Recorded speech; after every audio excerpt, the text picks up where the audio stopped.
మీ business ఏదైనా మీ ఊర్లో promotion చేయాలంటే అది సుమన్ టీవీతోనే సాధ్యం. ఇప్పుడే సంప్రదించండి.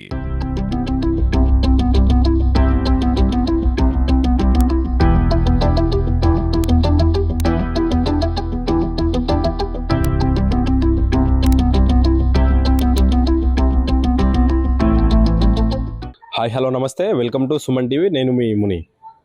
ఆదోని నుండి హైదరాబాద్కు మెగాస్టార్ చిరంజీవిని కలవడానికి మెగా అభిమాని రాజేశ్వరి సైకిల్ యాత్రగా హైదరాబాద్కి వెళ్ళి మెగాస్టార్ చిరంజీవిని కలవడం జరిగింది. ఇదే విషయాలపై మనతో మాట్లాడడానికి రాజేశ్వరి ప్రస్తుతం మనతో ఉన్నారు. రాజేశ్వరి గారితో మాట్లాడే ప్రయత్నం చేద్దాం. రాజేశ్వరి గారి ఇంటి దగ్గర ప్రస్తుతం మనం ఉన్నాం. రాజేశ్వరి గారి ఇల్లు అయితే ఇదే. ఆమెతో మాట్లాడే ప్రయత్నం చేద్దాం. ఆమె అనుభవాలు ఏమిటి, ఎలా వెళ్ళారు, హైదరాబాద్ వెళ్ళడానికి గల స్ఫూర్తి ఏంటనే పూర్తి విషయాలను తెలుసుకునే ప్రయత్నం చేద్దాం. మనతో మెగా అభిమాని రాజేశ్వరి గారు ఉన్నారు. మేడంతో మాట్లాడే ప్రయత్నం చేద్దాం.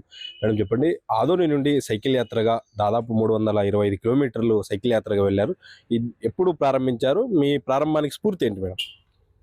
ముందుగా సుమన్ టీవీ వాళ్ళకి నమస్కారం. నేను వచ్చేసి ఆగస్టు 16వ తారీఖుని స్టార్ట్ చేసాను, శనివారం. అక్కడి నుంచి వచ్చేసి ఆగస్టు 21కి బ్లడ్ బ్యాంక్ దగ్గరికి చేరుకున్నాం మధ్యాహ్నం టైంలో. మీ సైకిల్ యాత్రకు స్ఫూర్తి ఏంటి మేడం? అంటే ఈ సైకిల్ యాత్ర చేయడానికి గల కారణం ఏంటి?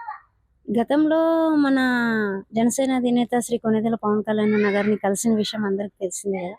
ఆయన పైన కూడా గతంలో నేను అభిమానంతోనే వెళ్ళానండి. అన్నగారిని వెళ్ళాను, చూశాను. ఏదో తెలియని ఆనందం, వాళ్ళని చూడాలన్నది నాకు చిన్నప్పటి నుంచి ఒక కళ. మెగాస్టార్ చిరంజీవి గారిని అంటే నేను చిన్నప్పటి నుంచి ఆయన పాటలు, ఆయన డ్యాన్స్, ఆయన సినిమాలు చూస్తూ, ఆయన ఒక సేవాభావం అవన్నీ చూస్తూ ఎదిగాను. నా వరకు నేను గొప్పగా చెప్పుకోలేను కానీ నా వరకు నా చేతనైనంత విధంగా నేను కొన్ని సేవా కార్యక్రమాలు చేశాను. అలాగే నేను వెతుకుతూ కూడా ఏదో ఒకటి చేయాలన్న సంకల్పంతో ఎలాగైనా సరే చిరంజీవి అన్నగారిని కలవాలని ఫస్ట్ నుంచే ఉన్నింది నాకు. పవన్ కళ్యాణ్ అన్నగారిని కలవక ముందు నుంచే ఉన్నింది. దాదాపు నేను బ్లడ్ బ్యాంక్ దగ్గర 3 నుంచి 4 సార్లు వెళ్ళి వెనక్కి వచ్చిన పరిస్థితులు కూడా ఉన్నాయి. అంటే అన్నను కలవాలి అని. ఒకసారి చిరంజీవి అన్న గారి ఇంటి దగ్గరికి వెళ్ళి కూడా మేము వెనక్కి వచ్చినాం. అక్కడ ఉన్న సెక్రటరీ వాళ్ళు లేరు, మా సార్ వాళ్ళు షూటింగ్కి వేరే దేశాలకు వెళ్ళినారు, ఇలా చెప్పినారు. అలా ఇంకా కొన్నాళ్ళు అలాగే సాగింది. అంటే ఆయన పైన అభిమానంతో ఎన్నోసార్లు కలవాలని ప్రయత్నించినా కుదరలేదు, అది జరగలేదు. సరే ఏం చేయాలో అర్థం కాక ఇంకా ఒకసారి సైకిల్ యాత్ర చేసి మన మంగళగిరి జనసేన పార్టీ ఆఫీస్కి వెళ్ళి పవన్ కళ్యాణ్ అన్న గారిని కలిసి రావడం జరిగింది. తర్వాత ఇదే రిపీట్ ఎందుకు చేయకూడదు, ఎందుకంటే మన ఫస్ట్ ఆలోచన చిరంజీవి అన్నగారే కదా. మెయిన్ మాకు స్ఫూర్తి చిరంజీవి అన్నగారే. తర్వాతనే నాగబాబు సార్ని అభిమానించాం, రామ్ చరణ్ సార్ని అభిమానించాం, మెగా ఫ్యామిలీ నుంచి వచ్చిన ప్రతి హీరోని తర్వాత అభిమానించాం. మెయిన్ మాకు తొలిమెట్టు అన్నది చిరంజీవి సార్ గారే. అన్నగారిని చూడాలనుకుంటే అప్పుడు కుదరలేదు. నాగబాబు సార్ గారిని కర్నూలులో చూడడం జరిగింది, మాట్లాడడం కూడా జరిగింది. తర్వాత కళ్యాణ్ గారు అన్నగారిని కలిశాను. ఇంకా చిరంజీవి అన్నగారు ఒకటే బ్యాలెన్స్ ఉన్నారు. అన్నను కలవాలి, ఎలా కలవాలంటే మళ్ళీ సైకిల్ యాత్రనే నాకు అనిపించింది. అనిపించడం కాదు బ్రదర్, నేను చెప్తే ఎవరు నమ్మరు. నేను ఆగస్టు 9వ తారీఖు రాఖీ పౌర్ణమి, ఆ రోజు శ్రావణ శనివారం, 3వ శనివారం కూడా నేను మన గతంలో కళ్యాణ్ అన్నగారి యొక్క చిన్న కొడుకు అగ్ని ప్రమాదానికి గురైనప్పుడు నేను రణమండల ఆంజనేయుల స్వామి గారి దేవుడిని ఒకటే అనుకున్నా, స్వామి కళ్యాణ్ అన్నగారు ఎంతో మంది పసిపిల్లల జీవితాలు బాగుండాలని, మా కోసం, మా రేపటి తరం కోసం, భావితరాల భవిష్యత్తు కోసం బంగారు బాట వేస్తూ పగలు రాత్రి కష్టపడుతున్నారు జనసేన పార్టీలో.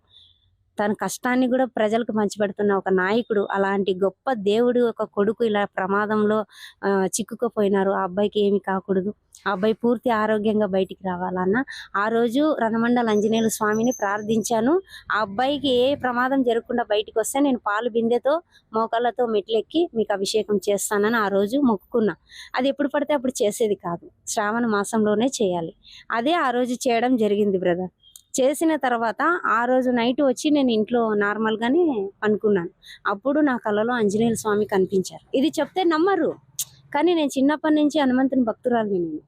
అప్పుడు ఆంజనేయుల స్వామి కనిపించిన తర్వాత ఆ సగం రూపంలో చిరంజీవి అన్న రూపం కూడా కనిపించింది నాకు. అంటే నేను బాధపడ్డాను అప్పుడు, మా పరిస్థితులు ఇలాగేనా, ఎలా ఏమి, ఎందుకంటే నాకు అప్పుల వాళ్ళు ఇబ్బంది పడుతున్నారు, ఫోన్ కాల్స్ చేసి ఇబ్బంది పెడుతున్నారు.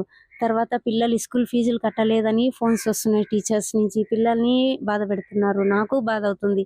ఎప్పుడు స్వామి మా కష్టాలు తీరుతాయి, ఎప్పుడు స్వామి అని ఇలా దేవుని ప్రార్థిస్తూ నైట్లో అలాగే ఒక 2-3 గంటల టైంలోన అలాగే నిద్ర రాకుండా అలాగే బాధ పెడితే టైంలో ఆంజనేయుల స్వామి కనిపించిన తర్వాత హాఫ్ మొహంలో అంటే అర్ధం మొహంలో చిరంజీవి అన్న చిరునవ్వుతో కనిపించారు. ఇది చెప్తే ఎవరు నమ్మరు. నేను అప్పటికప్పుడు అసలు ఇది ప్లాన్ లేదు, అసలు ప్లాన్ లేదు సార్. ఇది సైకిల్ యాత్ర చెయ్యాలి కానీ పోవాలి అనేది ఉండింది, కానీ ఇట్లా ఏకంగా పోతానని నాకు తెలీదు. నేను అలా జరిగిన తర్వాత నేను ఇంకంతా రెడీ చేసుకున్నా. ఈ ఫోటో కానీ తర్వాత సైకిల్ ఎలాగో ఉంది కాబట్టి ఆ సైకిల్ ఈ ఫోటో రెడీ చేసుకున్నా. ఎవరికి చెప్పలే, ఎందుకంటే ఇది హనుమంతుడు స్వామి అంటే నేను నమ్మిన ఆంజనేయుల స్వామి, నువ్వు వెళ్ళమ్మా నీకు అంత మంచి జరుగుతుంది అని చెప్పినట్టు నాకు అనిపించింది నా మనసుకి. అందుకే వర్షం అనేది చూడలేదు, సమయం తక్కువ ఉందని కూడా చూడలేదు. నేను బర్త్డే లోపు అన్నని చేరుకోవాలన్న ఒక ఆలోచనతోనే ఉన్నా. నా కూతురికైతే చాలా ఫీవర్, చాలా అంటే చాలా జ్వరం. మా అమ్మ వాళ్ళ ఇంట్లో వదిలేసి కూడా వెళ్ళిన. అంత రిస్క్ తీసుకొని ఎందుకు వెళ్ళినానంటే ఒక దేవుడు నన్ను పంపిస్తున్నాడు మరో దేవుడి దగ్గర. అంటే ఎవరైనా సహాయం చేయాలి అంటే నేరుగా వచ్చి మనుషులు నేను చేస్తాను అని చెయ్యరు.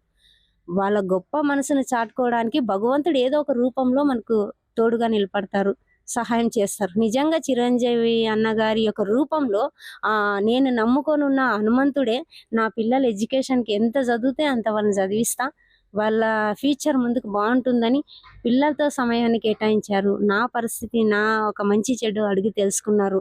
నిజంగా బ్రదర్, నిజంగా చిరంజీవి అన్నగారికి నిజంగా కోటి నమస్కారాలు. వాళ్ళ కుటుంబం ఎల్లవేళలో 10 కాలాల పాటు చల్లగా ఉండాలని నేను నమ్ముకున్న ఆంజనేయుల స్వామిని సదా ఎప్పుడు కోరుకునేది ఇదే. ఇది మెగా అభిమాని రాజేశ్వరి గారు మాట్లాడుతూ మెగా కుటుంబానికి నేను ఆది నుండి అభిమాని అని చెప్పేసి చెప్తున్నారు. ఆ అభిమానంతోనే ఒక దేవుణ్ణి చూడాలనే ఉద్దేశంతోనే ఆదోని నుండి హైదరాబాద్కు చిరంజీవి గారిని చూడాలని దాదాపు 325 కిలోమీటర్ల దూరాన్ని సైకిల్ యాత్రగా చేసి యొక్క దర్శనం పూర్తి చేసుకున్నానని చెప్పేసి భావోద్వేగంతో మాటల్లో ఇప్పుడే మనం విన్నాం. కెమెరా పర్సన్ హరితో ముని, సుమన్ టీవీ, ఆదోని.